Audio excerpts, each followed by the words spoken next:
زبان برید بکنجی نشست سم و بکم بہ از کسی کی نباشد زبان شندر. وہ آدمی جس کو زبان پر کنٹرول نہیں ہے، بہتر ہے کہ یہ زبان کٹ جاتی اور نہ ہوتی تاکہ اور عذاب سے تو بچ جاتا. بے لگام زبان، بے قابو انسان انسانیت کہلانے کا مستحق نہیں. لیس الشدید بالسرعہ، حدیث میں فرماتے ہیں کہ بہادر و پہلوان وہ نہیں ہے جو دوسروں کو پچاڑے. انما الشدید الذی یملک نفسہ عند الغضب، شدید بہادر تو وہ ہے جو اپنے اوپر کنٹرول پا سکے. اللہ تعالیٰ کی نعمتوں میں سے ہے.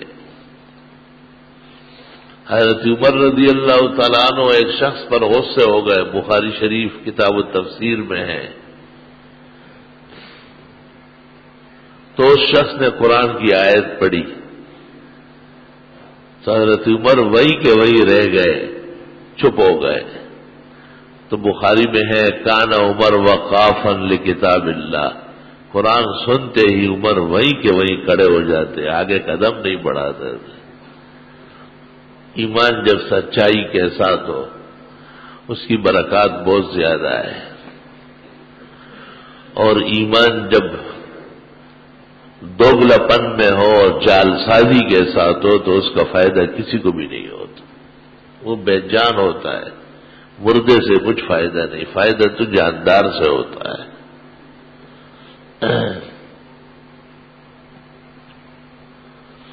تو حج کے لیے ایمان شرط ہے،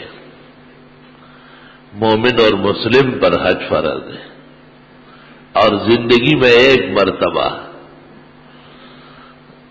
رسول اکرم صلی اللہ علیہ وسلم نے جب حج بیان کیا تو آپ سے پوچھا گیا العامنا ام للابد، ہر سال یا ہمیشہ کے لیے؟ آپ نے کہا بل للابد، ہمیشہ کے لیے ایک ہی حج کافی ہوتا ہے. آدم علیہ السلام نے سرندیپ سے، جس کو آج کل سری لنکا کہتے ہیں، 50 حج کیے ہیں. اس دن ایک بزرگ سے سننے میں آیا کہ 120 حج کیے. مجھے علی القاری اور کرمانی شارحین بخاری سے 50 یاد ہے. انہوں نے کسی اور کی تاریخ کے حوالے سے کہا کہ 50 پیدل کیے ہیں اور باقی سواری میں کیے ہیں. اللہ اکبر. ہمارے پیغمبر جناب رسول اللہ صلی اللہ علیہ وسلم نے اسلام آنے کے بعد ایک حج کیا ہے، اور دعوی نبوت سے پہلے آپ نے کچھ حج کیے ہیں. بعض حضرات نقل کرتے ہیں کہ منا میں اور عرفات میں ایک حسین جمیل تمام لوگوں سے الگ تلگ ایک ہستی نظر آئی جو لوگوں کو بتوں کے خلاف تقریر کرتے تھے.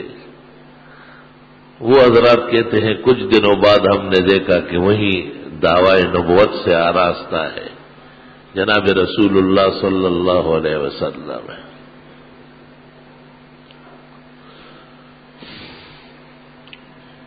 حاجی کچھ جا چکے ہیں اور کچھ جانے والے ہیں. حکومت پاکستان نے ان کے ساتھ بڑی مہربانی کی ہے. کسی کا پاسپورٹ گم کیا ہے، کسی کا شناختی کارڈ گم کیا ہے. کوئی جا سکتا ہے، اس کی بیوی دوسرے فلائٹ میں ہے، کوئی میاں بیوی ہے، اس کی جوان لڑکی منظوری کے باوجود کسی اور کے ساتھ. حکومت ہو تو ایسی ہو جیسے اللہ تعالیٰ نے ہمیں دی. چڑیا گھر میں بھی ایسی کوئی چیز نہیں ملے گی. جو آتا ہے وہ پہلے سے خراب ہوتا ہے. ہر کے آمد عمارت نوسا، رفت منزل بدی گرے پردہ، وہاں دیگر پختہ ہم چنے ہوسے، ای عمارت بسر نہ برد کسے. لا الہ الا اللہ، لا حول ولا قوت الا باللہ. اور گلی کوچوں میں حج کے ٹکٹ بک رہے ہیں، ویزے تیار. لوگ پریشان ہیں، کوئی جا رہا ہے کوئی نہیں جا رہا ہے، تو ایجنٹوں کا نقصان ہو رہا ہے بہت شدید، اور عجائب و غرائب ہے۔ حکومت جب بے زبان ہو، عہد و وفا کے خلاف ہو، حلال و حرام میں فرق کرنے والی نہ ہو، تو رعایا کے لیے نہ امن ہوتا ہے اور نہ سکون ہوتا ہے۔ اللہ تعالیٰ اپنے فضل و احسان سے ہماری حکومت کو یا ٹھیک کر لے اور یا بہترین انسانوں کو لے آئے۔ حقیقت یہ ہے کہ ہم دعا کرنے میں بھی مخلص نہیں ہیں، ورنہ اتنا طویل عرصے میں کوئی ایک حکومت تو اچھی آ جاتی۔ لوگ جب حد سے زیادہ خراب ہو جاتے ہیں پھر وہ دعا مانگنا بھی نہیں جانتے، کیونکہ دعا تو بہت ہی سوز دل اور درج جگر کا آئینہ ہے۔ اگر سچی دعائیں بھی کی جائے تو ایک نہ ایک دن اللہ تعالیٰ اس ملک کا صحیح پاسدار نصیب فرما دے گا۔ اب تک تو مشکلات ہے بہت زیادہ، اور خود غرضی اتنی زیادہ ہے کہ بیان سے باہر ہے، اور ہر بری حکومت کے آشنا اور ساتھی ہوتے ہیں اور وہ ان کو سراہتے ہیں، اور یہ بھی نہیں جانتے لوگ کہ اچھی اور بری کا معیار کیا ہے۔ عقل اتنی معوف ہو گئی اور لوگوں کو معاشی مسائل میں اس طرح الجھا دیا گیا، قسم قسم کی پریشانیاں ان کے اوپر ڈھائی گئی۔ ہر شخص اپنے فیلڈ میں اور اپنے میدان میں نئے نئے غم کا غمگین ہے اور مغموم ہے۔ اللہ تعالیٰ اپنا فضل و احسان شامل حال فرما دے۔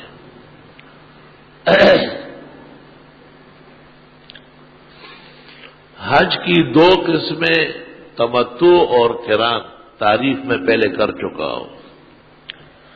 ان میں حاجی پر قربانی واجب ہے، اور حج کی ایک قسم حج افراد میں قربانی نہیں ہے، یعنی حج کا حصہ نہیں ہے۔ ویسے کوئی ثواب کے لیے کرے وہاں تو ثواب بہت ملے گا، لیکن حاجی متمتع اور حاجی قارن پر تو قربانی واجب ہے۔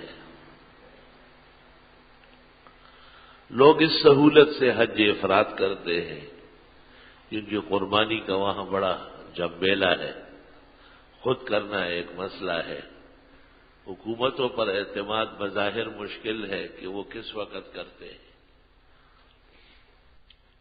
ہم تو ایک عرصے سے یہ فتویٰ دیتے تھے کہ اسلامی حکومت ہے سعودیہ، اور علماء دین ان کے اکثر محکموں کے بڑے ہیں،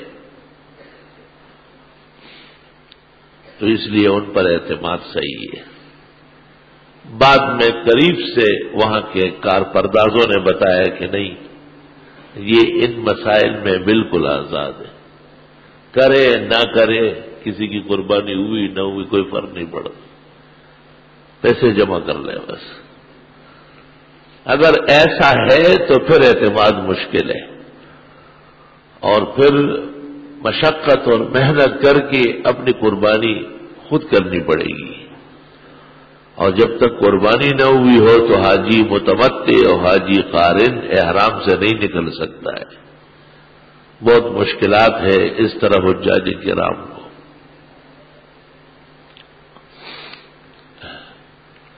ختم المرسلین صلی اللہ علیہ وسلم سے جب پوچھا گیا کہ من الحاج، حاجی کیسے ہوتا ہے، تو آپ نے کہا نا الاشعث والاغبر، پریشان بکرے بال، اور یا شکیدان غری پگاڑ نشی، سووا نخلی اور دیار پس زال زولے، سووا نخلی دیار پس زال زولے۔ حج تو ایسا آسان کام نہیں ہے کہ آدمی ہوٹلوں میں بیٹھے اور ٹھنڈے آئس کریم کھائے اور بریانی اور قورمے دبائے اور یہ حاجی صاحب آئے ہوا ہے مزاجی۔ حج تو مشقت ہے، بہت زیادہ محنت ہے۔ عقل مند کو اس سے سمجھنا چاہیے کہ زندگی بھر میں ایک دفعہ فرض ہے، بار بار فرض ہونا آسان نہیں تھا۔ علماء لکھتے ہیں جب طاقت ہے جسمانی اور مالی اور توفیق مل رہی ہے تو جایا کرو، جب دل میں شوق و محبت ہے، کیونکہ ایسا وقت آ جائے گا کہ پھر آپ چاہیں گے لیکن نہیں جا سکے، اجازت دے دیں۔ تو کچھ دنوں سے ایک ٹانگ میں کوئی تکلیف بڑھی ہے، اور جب وہاں سے یہاں آ جاتا ہوں تو بھی کافی دیر تک سر چکرا جاتا کہ ماشاءاللہ حرم شریف میں چلنا ٹھیک ٹھاک ہے، اور حج اصل میں چلت اور مشقت ہی کا نام ہے۔ تو آدمی سفر کر کے جائے اور پھر دوسرے کے کندھے پر سوار ہو۔ غیرتی طبیعت یہ برداشت نہیں کرتی۔ میں نے کہا اب تو صحت اجازت نہیں دیتی، انما الاعمال بالنیات، آپ کو اچھے ارادے سے اللہ تعالیٰ اجر دے گا۔ اللہ تعالیٰ کے فضل و کرم سے میں نے کہا آپ کو 3 آدمیوں کے حج کا فوری ثواب مل گیا۔ بعض لوگ اس مرض میں بھی مبتلا ہے، نہ چل سکتے نہ پھر سکتے، اور کرسیوں پر بیٹھے ہوتے ہیں اور معذور ہوتے ہیں، معروف مفلوج، اور لوگ ان کو اٹھائے ہوتے ہیں اور وہ خوش ہوتے ہیں کہ جی میں حج کر رہا ہوں، عمرہ کر۔ یہ نہیں ہے اس طرح، یہ نفلی عبادات ہے اور یہ استطاعت پر ہے۔ فرض تو ٹھیک ہے، اگر فرض ادا نہیں ہوا ہے، بیٹا کرا دے، عزیز شاگرد کرا دے، نوافل کے لیے یہ مناسب نہیں ہے۔ اچھے دنوں کا اور اچھے استطاعت کا انتظار کیا جائے۔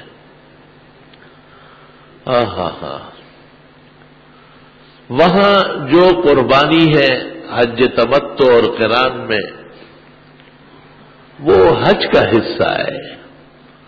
مال کی توفیق کی وجہ سے وطن میں جو قربانی ہے ہر مومن پر، وہ اپنی جگہ رہے گی۔ اسے اختیار ہے کہ ایک قربانی وہاں اضافی کر لے، یا اپنے عزیز و اقارب کو کہے کہ میں نہیں ہوں گا، میری طرف سے ایک بکرا یا ایک گائے یا ایک اونٹ یا ایک حصہ ان میں کر لے۔ قربانی واجب ہے۔ قربانی توفیق کے مسلمان پر، جس کو اللہ تعالیٰ نے مالی توفیق عطا فرمائی ہو،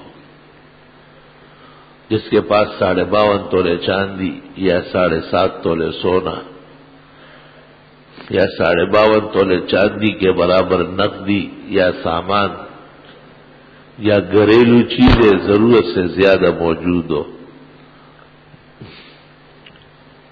اس پر قربانی واجب ہے۔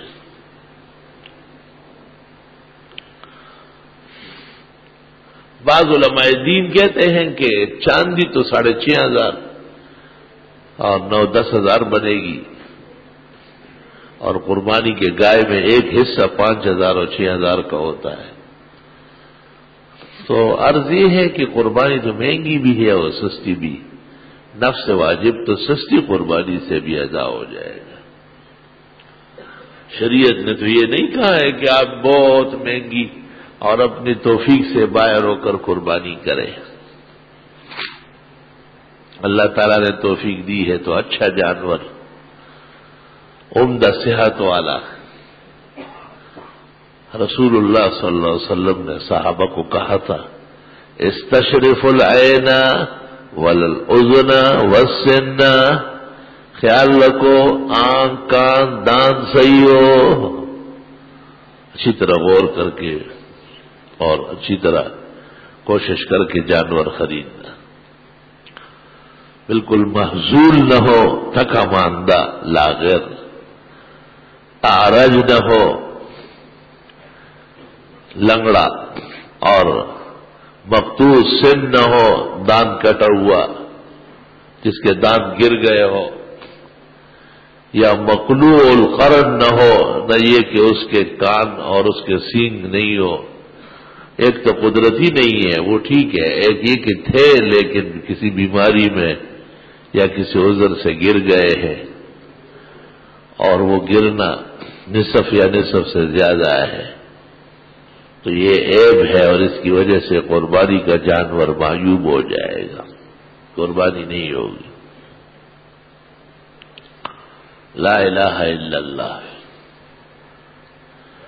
آج کل ایک فیشن چلا ہے کہ مالداران مہنگے مہنگے جانور خریدتے ہیں، رات کو درس میں میں نے کہا کہ 40 لاکھ اور 35 لاکھ کی جوڑی خریدتے ہیں، تو 40 لاکھ کا بیل ہو یا 15-20 ہزار کا ہو، قربانی تو اس کی 7 ہی ہے۔ 8 قربانیاں مہنگے جانور کے نہیں ہوں گے، 7 ہی ہوں گے۔ اگر ایک بچیا 2.5 اور 3 من کی ہے، عمر کو پہنچ چکی ہے، 2 سالہ ہے، تو 7 قربانیاں اس میں ہو جائیں گے۔ اور اگر اس بچیا کا وزن 14 اور 15 من ہو، بہت تکڑی ہو، بڑی خوبصورت ہو، تو بھی قربانی ہے 7 ہے۔ اگر آپ اس خیال سے کہ بھئی ہمارے ساتھی نے تو 20,000 اور 25,000 کی خریدی اور میں نے 1 لاکھ کی خریدی ہے، اس لیے اس میں 8 قربانیاں کروں گا یا 9، تو نہیں ہو سکے گی۔ اہل سنت کے تمام طبقات کا اتفاق ہے کہ چھوٹے جانور 1 قربانی ہے۔ ایک بکرا 5,000 کا ہو یا 45,000 کا ہو، وہ 1 قربانی ہے۔ اور ایک بچیا وہ 40,000 کی ہو یا وہ 40 لاکھ کی ہو، اس میں 7 قربانیوں کی گنجائش ہے، اس سے زیادہ کی قربانیوں کی گنجائش اس میں نہیں ہے۔ تو کیا ضرورت ہے کہ ایسے مہنگے جانور لیتے؟ ہمارا ایک دوست آیا تھا، اس نے 12 بچڑیاں 24 لاکھ کی خریدی ہے، اور اس نے کہا کہ ہماری کوشش ہے کہ یہ 40 لاکھ کی بکے۔ تو مجھے کہا آپ اس طرح تقریریں کرتے ہیں تو پھر کون خریدے گا؟ میں نے کہا تقریر میں نے مسجد میں کی ہے، منڈی میں نہیں کی ہے، اور منڈی کے جوا باز جو ہوتے ہیں وہ تقریریں نہیں مانتے ہیں، وہ تو ریاکار ہے۔ محلے کے بچوں کو دکھانا ہے کہ ہم اتنا مہنگا جانور لائے، اور ریاکار پر دین کا اثر نہیں ہوتا، اس پر دنیا کا اثر ہوتا ہے۔ ہاں، میں نے کہا تم نے جو اتنی مہنگی بچڑیاں خریدی ہے، تم نے کون سے شریعت سے پوچھا تھا؟ تم بھی شریعت کے مجرم ہو، تو مجرم کو اگر نقصان پہنچے تو کوئی افسوس کی بات نہیں ہے۔ آپ 24 لاکھ کی 20-30 بچڑیاں خرید سکتے تھے، اگر ایک میں کم تو دوسری میں نفع زیادہ مل جاتا، مگر آپ اتنی مہنگی خرید چکے ہیں، اب پریشان کھڑے رہو گے منڈی میں۔ حدیث شریف میں ہے کہ تم بازار میں بھی مسلم اور مومن رہو۔ اکثر لوگ مسجد میں تو مسلمان ہوتے ہیں، لیکن جب دکان میں اور مارکیٹ میں ان کو دیکھیں گے تو بالکل یہودی اور عیسائی نظر آئے گا۔ ایسا بدخلق، دھوکہ باز، پرلے درجے کا فراڈیا، ہر بات خیانت اور مکر کی کرے گا۔ یہ وہ لوگ ہیں کہ ان کی نماز کا ان پر اثر نہیں ہے، تو اس نماز سے یہ جنت کیسے جائیں گے؟ اس نماز کا فائدہ تو یہاں ختم ہو گیا، مسجد سے نکل گیا اور جتنی کوتھی اوتھی انکلوتھی، جیسے تھا ویسے ہی اپنی جگہ آ گیا۔ عبادات کا اثر تو دیر تک رہنا چاہیے، اور قربانیاں شوق اور محبت سے ہو۔ کچھ لوگ تو اس طرح زیادتی کرتے ہیں کہ بڑے مہنگے مہنگے جانور خریدتے ہیں اور محلوں میں آگ لگا لیتے ہیں، اور کچھ لوگ ایسے ہیں جن پر قربانی لازم ہے، سب چیزیں موجود ہیں، وہ بچنے کی کوشش کرتے ہیں۔ افراط اور تفریط 2 بیماریاں ہیں، ایک حد سے گھٹنا اور ایک حد سے بڑھنا۔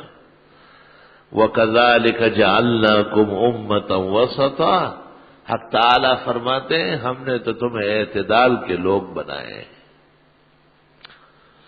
اعتدال سے رہنا اچھا ہے۔ دسادر سرخ پغ زول خدی او دسادر چخ بہار کے سادر شلیگی۔ رحمان بابا فرماتے ہیں چادر کو دیکھ کے پاؤں پھیلاؤ، اگر زیادہ پاؤں بڑھایا تو چادر پھٹ جائے گی یا پاؤں بغیر چادر کے نکل آئے گا۔ نہ دسادر سرخ پغ زول خدی او د صادر چخ بہار کے صادر شلی. اللہ تعالیٰ امت کے حال پر احسان فرمائے. ہر جگہ علم کی کمی ہے اور علم پر عمل کی کمی ہے، اسی سے مسلمانوں کو نقصانات پہنچتے ہیں. یہ قاعدہ ہے کہ بچڑا 2 سال کا ہو یا بچڑی، اور بکرا 1 سال کا ہو کم از کم، اور مینڈا یا دمبا اگر 6 مہینے کا بھی ہے اور سال بھر کا لگتا ہے، وہ جلدی موٹا ہوتا ہے تو قربانی جائز. عام طور پر 6 مہینے کے مینڈے یا سال بھر کے بکرے یا 2 سال کی بچیا یا بچڑے کے دانت نکل آتے ہیں 2. لیکن فقہا کہتے ہیں کہ اگر دانت نہ بھی نکلے، بعض علاقے گلگت وغیرہ روسزار ٹھنڈے علاقے وہاں کا جانور دیر سے دانت نکالتا ہے، لیکن جسم میں پورا ہے اور عمر پوری بتائی جاتی ہے اور بظاہر اس کا کہنا غلط معلوم نہیں ہوتا تو اس کی قربانی جائز ہے. بعض لوگ جو ایک مسئلہ سن چکے ہیں کہ 2 دانت کا ہو، وہ منڈیوں میں بکروں کے دانت دیکھتے، حالانکہ پورا بکرا ہے، نظر آ رہا ہے خوبصورت، اور مالک اس کا بتاتا ہے کہ یہ 2 دانت کا ہے، بس ٹھیک ہے. وہ کہتے ہیں کھول دو، منہ کھولو دکھاؤ، وہ منہ کھول کے دکھا دیتے ہیں. تو میرے ساتھ یہاں کا ایک شخص تھا چند سال پہلے. میں نے اس کو کہا کہ آپ جانتے ہیں کہ 2 دانت کا کیا مطلب ہے؟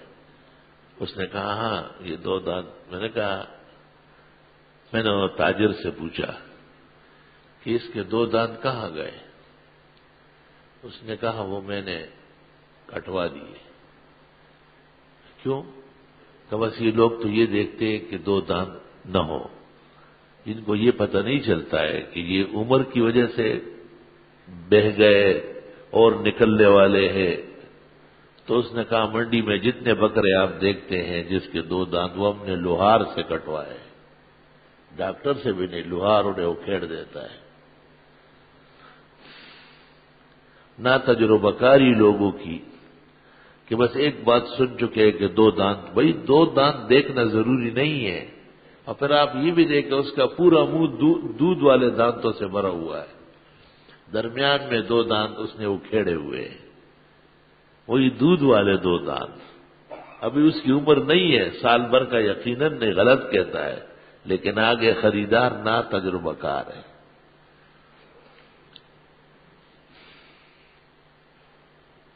یہاں ایک شخص گائے لے کے آیا، مجھے کہا کہ میں گائے لایا ہوں، بڑی اچھی خوبصورت گائے ہے، لیکن وہ نیچے سے سوج گئی ہے اور بہت بیمار ہے. میں چلا کے دیکھ دے تو وہ گابن تھی، بچہ دے رہی تھی. ہم وہاں موجود تھے کہ اس نے بچہ دے دیا. فقہا نے لکھا ہے اور حدیث شریف میں بھی ہے، اتق ذات الدر، دودھیا جانور اور یا گابن جانور، اس سے پرہیز کرو، اس کے ساتھ ظلم مت کرو.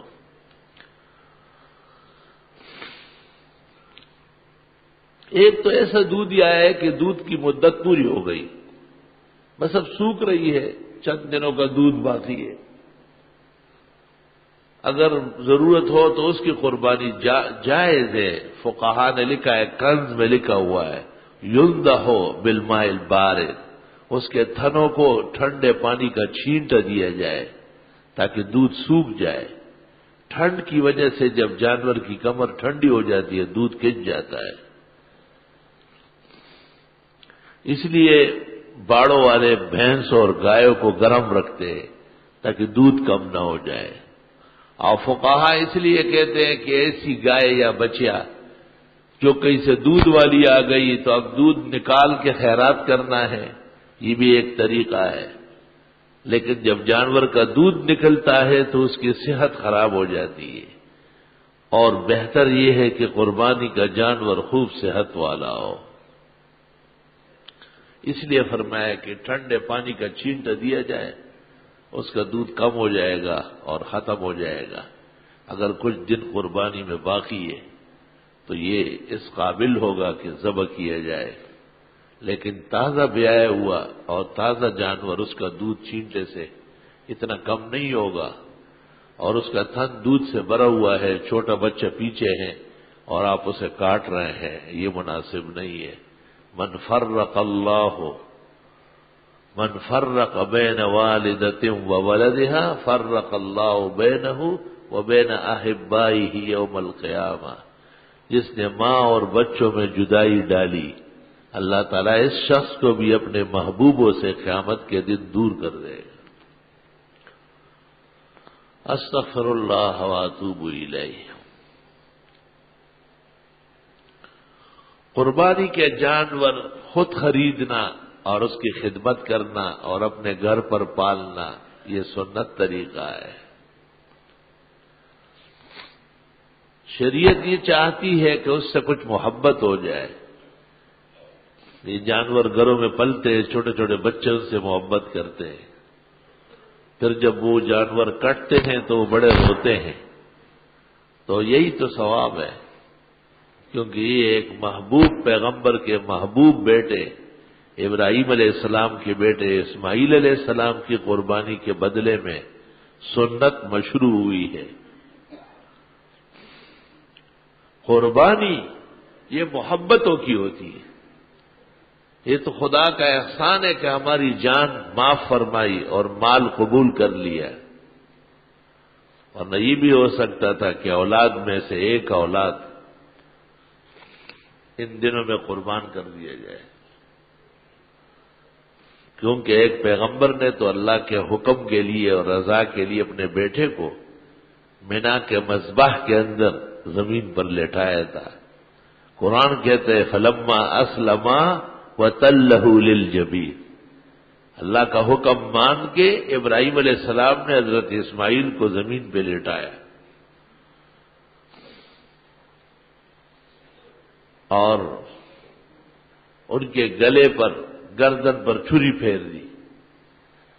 خدا تعالی کا پیغام آیا یا ابراہیم قد صدقت الرؤیا وفدیناہ بذبح عظیم، ہم نے ان کا بڑا امتحان لیا اور اسماعیل کے بدلے میں جنت سے مینڈا آیا۔ جبریل ساتھ آئے اور کہا حق تعالیٰ فرماتے ہیں اسے چھوڑو، اس کو ذبح کر لو۔ اس لیے فقہاء و محدثین کہتے ہیں کہ مینڈے کی قربانی افضل ہے۔ ان کو مینڈے کا گوشت پسند نہیں ہے، یہ بکرے کاٹتے ہیں۔ ان کو پتہ ہے کہ جنت سے مینڈا آیا ہے، پھر بھی سال کے 11 مہینے اور 29 دن تک یہ مرضی کا گوشت کھاتے ہیں۔ سال کے ایک دن میں سنت گوشت کھانے کے لیے تیار نہیں۔ یہ امت ہے اور یہ ان کی شرافت ہے، یہ امت ہے اور یہ ان کے دین کے ساتھ تعلق و محبت ہے۔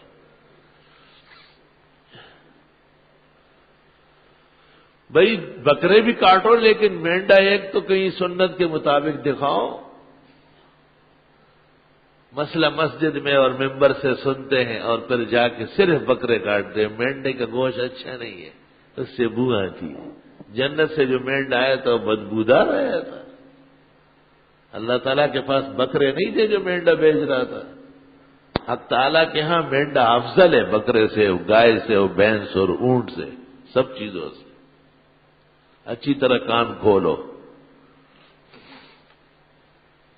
اور ادائے سنت کے لیے مینڈے کا ہونا بہت افضل اور بہتر ہے، اور اس پر اجماع ہے امت محمدیہ کا۔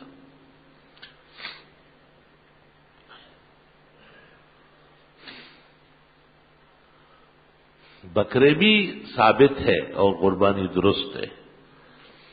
عموماً قربانی کے بعد گوشت فقراء اور مساکین کو پہنچانا ہوتا ہے، اور مینڈے یا بکرے سے گائے اور بھینس یا اونٹ کا گوشت زیادہ ہوتا ہے، تو فتاوی عالمگیری میں 500 فقہاء نے لکھا ہے کہ اس زمانے میں فقراء اور مساکین کے فائدے کے لیے مینڈے اور بکرے کے بجائے اگر گائے بھینس یا اونٹ کاٹا جائے تاکہ ان کو زیادہ سے زیادہ گوشت ملے۔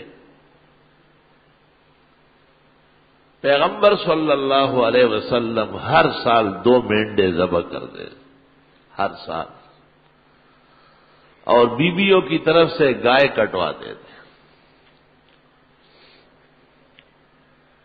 ایک گائے میں 7 بیویاں شریک ہو جاتی تھی،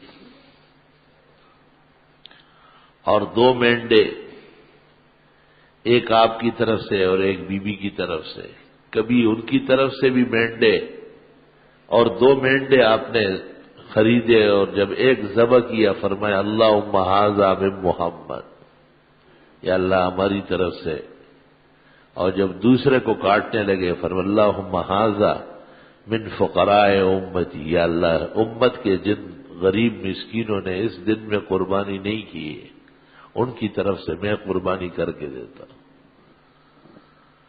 اس سے یہ پتہ بھی چلا کہ فقراء و مساکین، بزرگان دین، اہل اللہ، دنیا سے گزرے ہوئے لوگ، ان کی طرف سے بھی قربانیاں کرنا سنت طریقہ ہے۔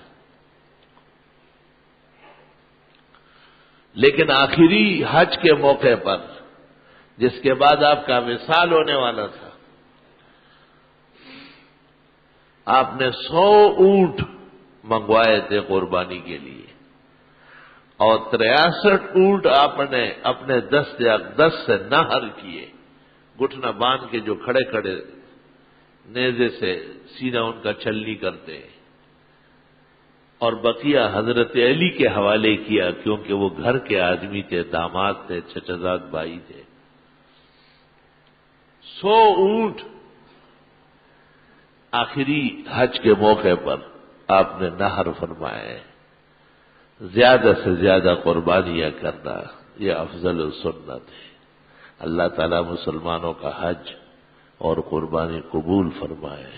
وآخر دعوانا الحمد للہ علی الذات عظیم صفات سمیع سمات کبیر الشان جلیل القدر رفیع الذکر مطاع الامر جلی البرہان فخیم الاسم غزیر العلم وسیع الحلم کثیر الغفران جمیل الثناء جزیل العطاء مجیب الدعاء عمیم الاحسان سریع الحساب شدید العقاب علیم العذاب عزیز السلطان ونشهد ان لا اله الا الله وحده لا شريك له في الخلق والامر وهو الكبير المتعال ونشهد ان سيدنا ومولانا محمدا احمد عبده ورسوله المبعوث الى الاسود والاحمر المنعوت بشرح الصدر ورفع الذكر صلی اللہ تعالی علیہ وعلی آلہ واصحابہ الذین هم خلاصة العرب العربہ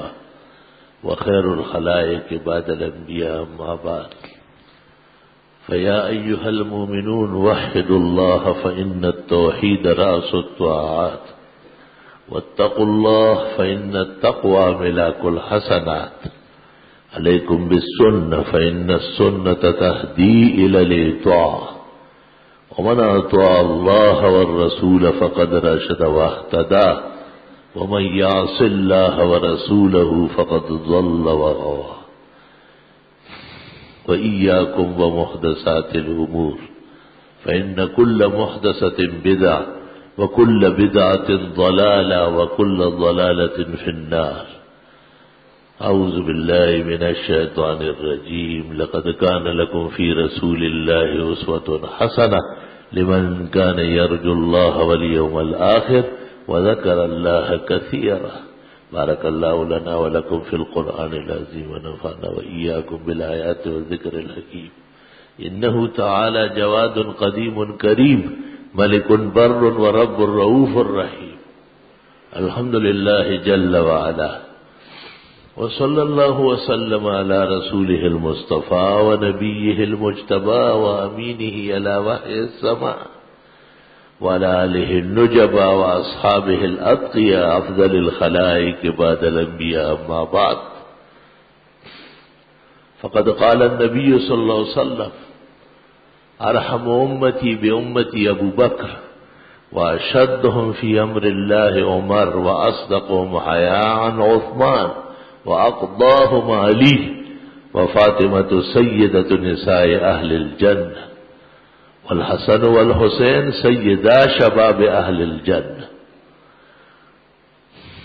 وفضل عائشة على النساء كفضل الثريد على سائر الطعام وخير النساء بني إسرائيل مريم وخير نساء هذه الأمة خديجة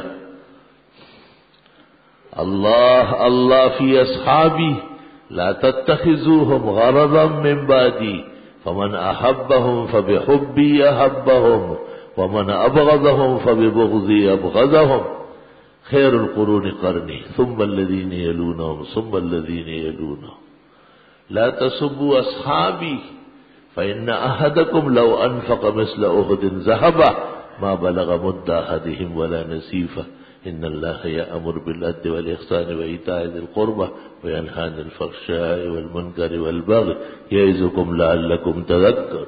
صفحہ سیدھی فرما لیجیے، درمیان میں خالی جگہ نہ چھوڑیں. صفحہ سیدھی فرما لیجیے، درمیان میں خالی جگہ نہ چھوڑیں. رب العالمین اللهم أنت السلام ومنك السلام تباركت يا ذا الجلال والإكرام.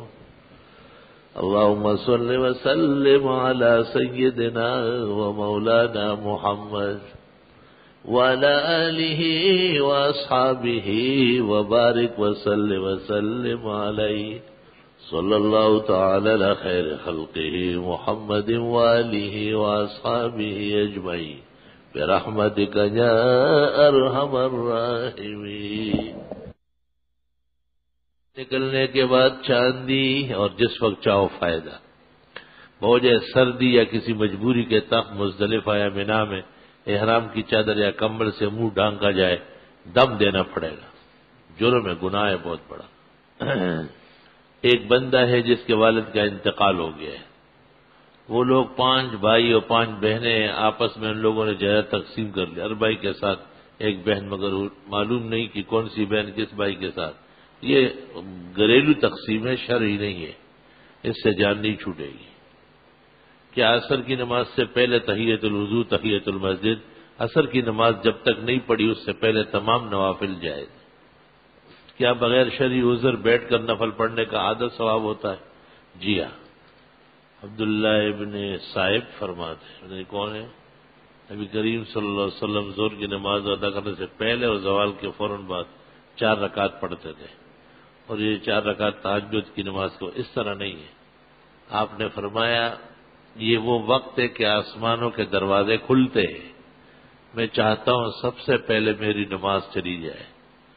تو 4 رکعت زوال ہونے کے بعد نفل تحیۃ الزوال سنت ہے، اور 4 رکعت سنت مؤکدہ جو ہم 4 فرضوں سے پہلے پڑھتے ہیں، اس سے بھی وہ ثواب حاصل ہو جاتا ہے. کسی کے ذرائع سے سلام آئے تو یہ جواب دینا چاہیے علیک وعلیہ السلام. جی ہاں، یہ صحیح ہے. بدعتی کہتے ہیں کہ ہم واللہ عالم ورسول عالم، اس لیے کہتے ہیں. صحابہ بھی یہی کہتے تھے، اس لیے کہ صحابہ کے سامنے تو حضرت موجود تھے. قرآن کریم میں ہے کہ علم پہلے نبی کو آتا ہے پھر امت کو، لیکن وفات کے بعد صحابہ نے یہ کبھی نہیں کہا ہے. دم وغیرہ کرنے کے لیے اکثر لوگ سے سنا ہے اول و آخر درود شریف پڑھتے. اول درود پڑھنا خلاف سنت ہے، اخیر میں پڑھنا سنت ہے. اول کا لفظ لگائے یہ خلاف سنت ہے. حدیث شریف میں منع فرمایا ہے ثم صلوا علیہ، درود بعد میں پڑھا کرو. بعض لوگ دعائیں مانگتے اللہم صلی، یہ بھی غلط طریقہ ہے. دعا شروع ہوگی الحمدللہ رب العالمین سے، اس کے بعد درود شریف پڑھا جائے. معارف القرآن جلد اول واقع میں لکھا ہے کہ کچھ گاؤں والے حضرت کی خدمت میں حاضر ہوئے، مختلف بیماری مبتلا تھے. حضرت نے ان کو اونٹ کا دودھ اور پیشاب استعمال کرنے کی اجازت دی، اس سے ان کو شفا ہو گئی. کیا یہ ٹھیک لکھا ہے؟ حدیث تو اس طرح ہے لیکن اس کا مطلب یہ نہیں ہے.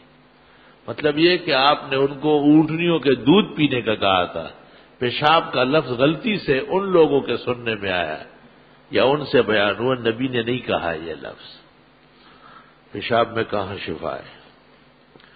میرے ایک دوست اور نمازی جماعت کے ساتھ ادا کرنے میں بڑا کمزور ہے، جب جمعے کا دن آتا ہے تو جمعے کے لیے ہزاروں پتہ نہیں ٹکرا دیتا ہے تقریر۔ ہم لوگ اس نے جمعے والے دن اکثر چھٹی میں دیکھا ہے، وہ کہتے ہیں جمعے کو مزدوری کرنے میں نے اپنے لیے حرام کر دی ہے۔ بڑا ایمان والا ہے، جمعے کو تو واقعتاً جمعے کا احترام یہی ہے جو آپ کا دوست کرتا ہے، البتہ اور جماعتوں میں سستی نامناسب ہے۔ شادی کے دوران والدین کے قول کو ترجیح دے گی یا اپنی طبیعت کو؟ اپنی طبیعت کو جب شریعت کے موافق ہو، اور والدین کا کہنا اگر شریعت کے خلاف نہ ہو تو اسے ترجیح دینے میں خیر زیادہ ہے۔ دوسری بیوی کی پرانی اولاد کا یا دوسری بیوی کا وراثت میں کیا حصہ ہے؟ دوسری بیوی جب تیری بیوی بنے اور آپ مرے تو وہ وارث ہوگی، اور اس سے جو بچے آپ سے پیدا ہے وہ ہوں گے، جو پہلے سے تیار لے کے آئی وہ آپ سے وارث نہیں ہوں گے۔ آج کے دور میں شرعی پردہ گھروں میں قائم کرنا دشوار ہے، کیا اس کی ذمہ داری صرف گھر کے سربراہ پر یا تمام پر، سب لوگوں پر؟ کیا یہ دعا کے الفاظ صحیح ہے، اللہ اپنے سوا کسی کا محتاج نہ کرنا؟ انسان پیدا ہونے سر تک لوگوں کا کسی نہ کسی طرح محتاج، بہرحال یہ دعا درست ہے۔ عرض یہ ہے کہ قربانی کے لیے ایک بکرا لیا تھا، اب اس کی ٹانگ پر زخم آ گیا ہے اور پیپ بہتا ہے، کیا اس کی قربانی ہو جائے گی؟ ابھی تو صبر کرو کہ پیپ سے وہ زندہ رہے، ابھی قربانی تو آج نہیں ہے۔ ہاں، علاج معالجہ کرو اس کا، ٹھیک ہو جائے گا، اور جب چل سکتا ہو جس جگہ قربان ہوتا ہے تو قربانی جائز ہے، ذرا گھبرانے کی ضرورت نہیں، علاج معالجہ ہو جاتا ہے، ٹانگ وانگ ٹھیک ہو جائے گی اس کی۔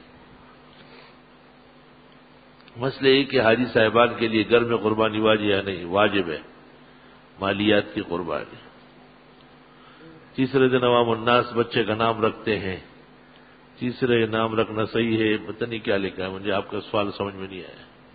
اجتماعی احتیاط کے باوجود پتہ نہیں کمی زیادتی ہو جاتی ہے، اللہ اسے معاف فرمائے۔ ٹی وی میں ایک بندے نے یہ کہا ہے کہ اگر شوہر بیوی کو طلاق نہ دے تو 90 دن کے اندر خود بخود ہی غلط کہا ہے۔ ٹی ویوں میں دین بیان ہوتا ہے، ٹی وی کوئی بخاری شریف ہے کہ آپ اس کے حوالے دیتے ہیں؟ ٹی وی میں ایک آدمی نے کہا ہے، ایسا کہو کہ گٹر لائن سے ایک آدمی نے یہ بولا ہے۔ بہن بھائی کا ایک چارپائی پر بیٹھ جائے اور اگر ان کے رانگ ٹچ ہو جائے، بالغ بہن بھائیوں کا جسم آپس میں ملنا گناہ کبیرہ ناجائز۔ حدیث شریف میں 10 سال کا بچہ ماں سے بھی دور رہے گا، ماں کے ساتھ لپٹ کے سونا حرام و گناہ کبیرہ ہے۔ یہ تمہاری مرضی کی شریعت نہیں ہے کہ ایک جوان مجھے کہتے ہیں جا کے ماں کی گود میں بیٹھتا ہوں، میں نے کہا اس سے تو تیرا نکاح ٹوٹ جائے گا، ماں کی گود میں کیا کرنا ہے آپ نے؟ یہ ماں کی گود کا دن ہے کیا؟ نمازی غلبہ نیند کی وجہ سے تحیات پڑھتے پڑھتے بھول گیا، پھر شروع کی پھر بھول گیا، پھر سجدہ سہو واجب ہو گیا۔ سجدہ سہو اب بھی واجب نہیں ہوگا تو کب ہوگا؟ جب سر ٹانگوں کے بیچ میں چلے جائے۔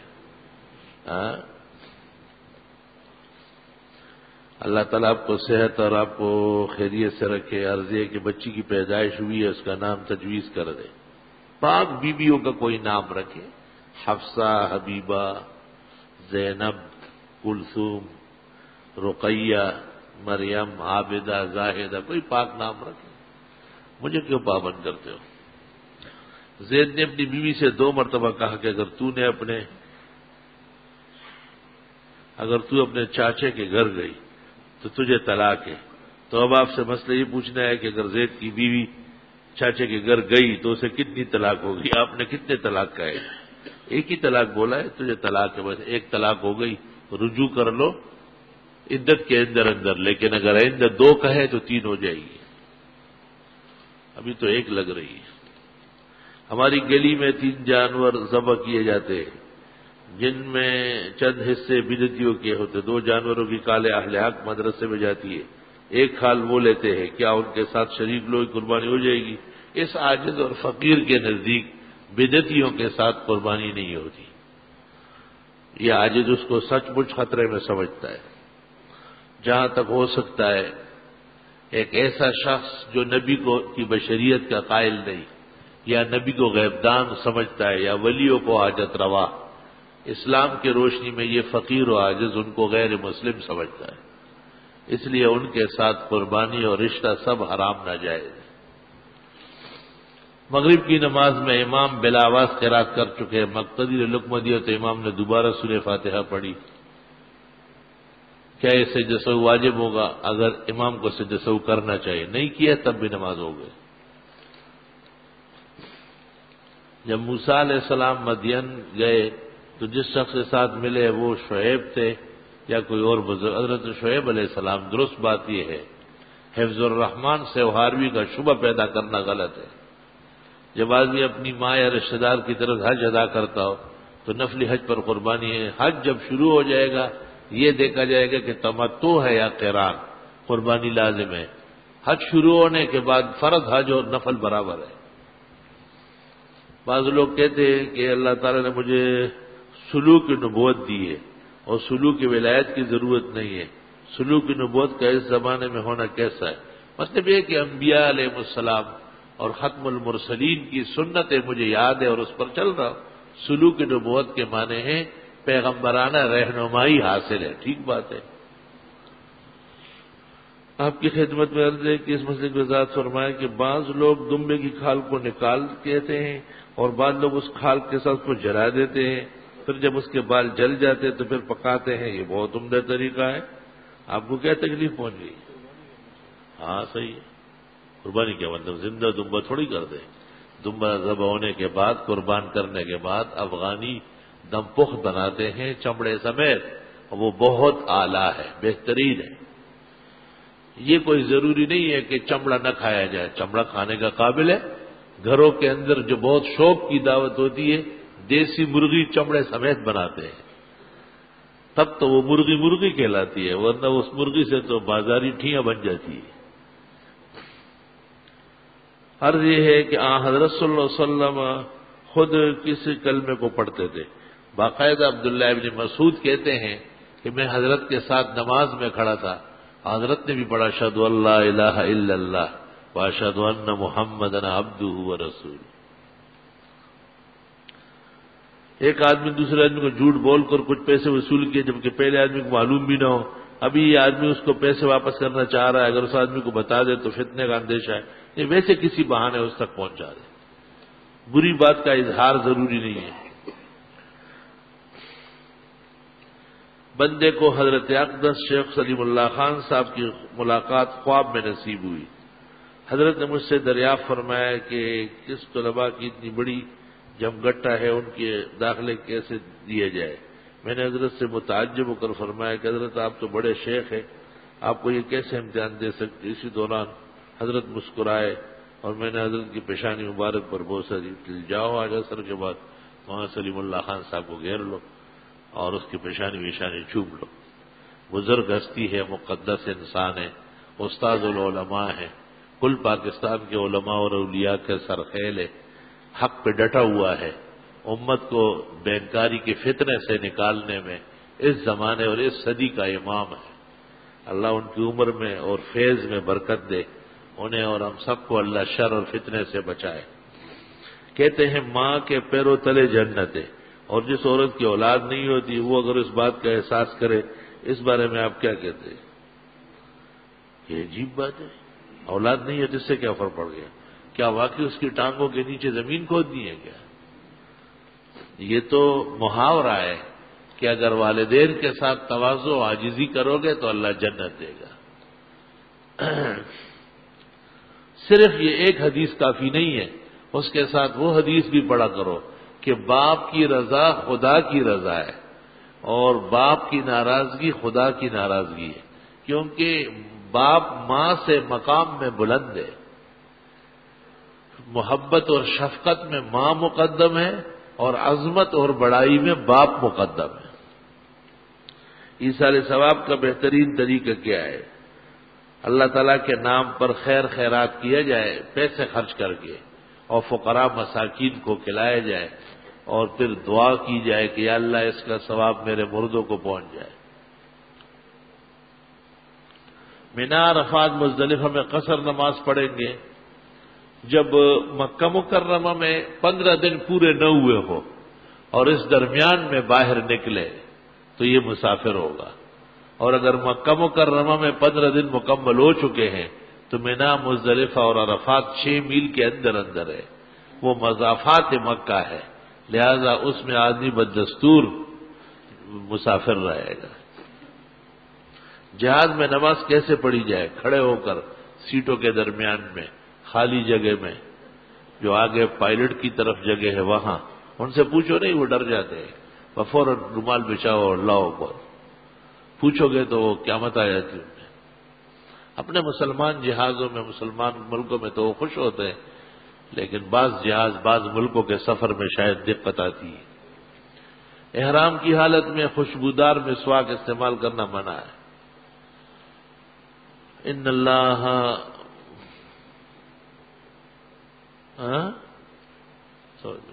کیا لکھا ہے؟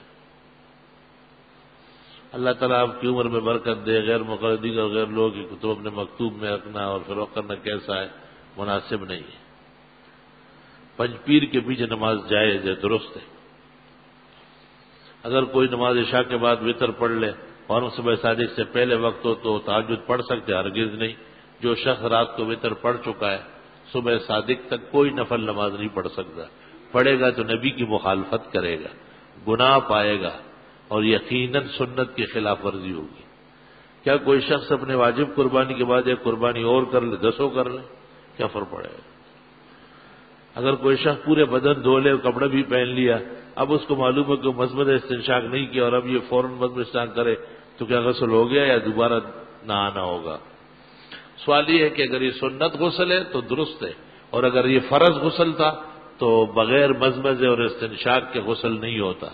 جسم سوکھنے سے پہلے پہلے اگر استنشاق اور مضمضہ کیا تو فرض ادا ہوا، ورنہ دوبارہ نہانا ہوگا۔